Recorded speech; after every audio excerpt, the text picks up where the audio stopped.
The Iroquois Theater Fire. The theater, which was deemed absolutely fireproof, opened on November 23, 1903, after numerous delays due to labor unrest. The Iroquois Theater was located at 2428 West Randolph Street between State Street and Dearborn Street in Chicago.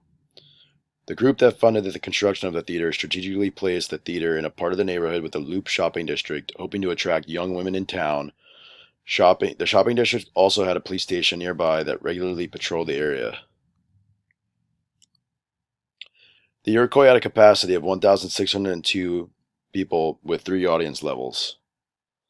The main floor, known as the orchestra or parquet, had approximately 700 seats on the same level as the foyer and grand stair hall.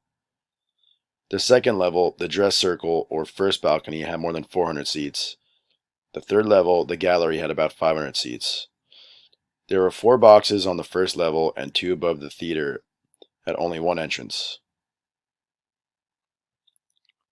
A broad stairway which led from the foyer to the balcony level was also used to reach the stairs to the gallery level. Theater designers claim this allowed patrons to see and be seen, regardless of the price of their seats. However, the common stairway ignored Chicago fire ordinances that required separate stairways and exits for each balcony. The design would prove disastrous. On the chilly Chicago winter day, December 30th, 1903, an eager crowd of more than 1,700 patrons filled the 5-week-old theater. The crowd consisted of teachers, mothers, and children enjoying their holiday break. They had gathered to see Mr. Bluebeard, an over-the-top musical comedy starring Chicago native Eddie Foy. The theater was so crowded that some patrons from the standing room only instead sat in the aisles blocking the exits. Filled with joy and cheer, the large crowd could have not expected that almost one-third of them would perish that afternoon. At about 3:15 that afternoon, shortly after the beginning of the second act, sparks from an arc light ignited the muslin curtain, probably as a result of an electrical short circuit. The stagehand tried to douse the fire with the kill fire canisters provided, but it quickly spread to the fly gallery high above the stage. There, several thousand square feet of highly flammable painted canvas scenery flats were hung. The stage manager tried to lower the asbestos fire curtain, but it snagged.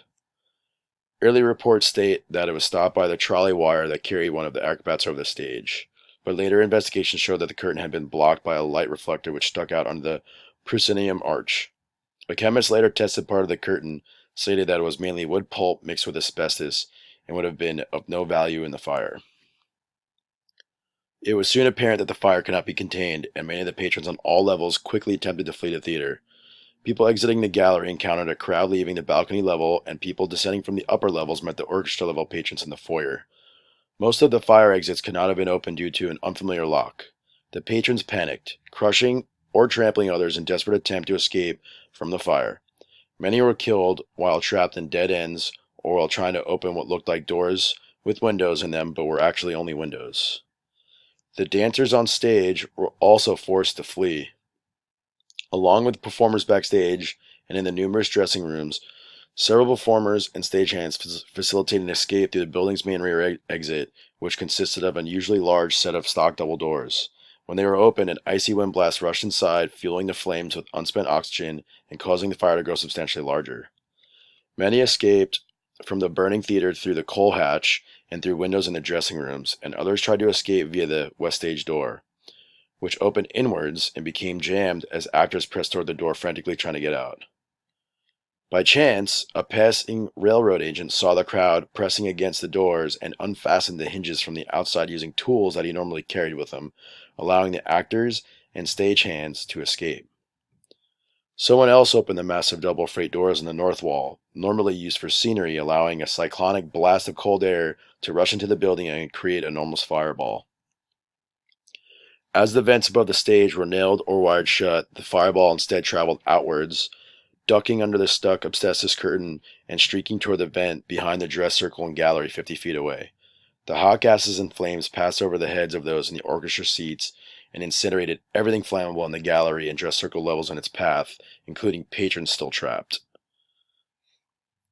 Those in the orchestra section exited into the foyer and out of the front door, but those in the dress circle and gallery who escaped the fireball could not reach the foyer because of the iron gates that were closed during performance to prevent patrons in the cheaper seats from sneaking downstairs to the more expensive lower levels, which barred the stairways, were still in place.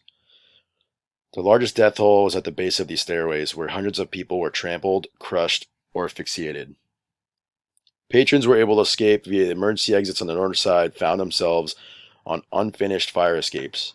Many jumped or fell from an icy, narrow fire escape to their death. The bodies of the first jumpers broke the falls of those who followed them.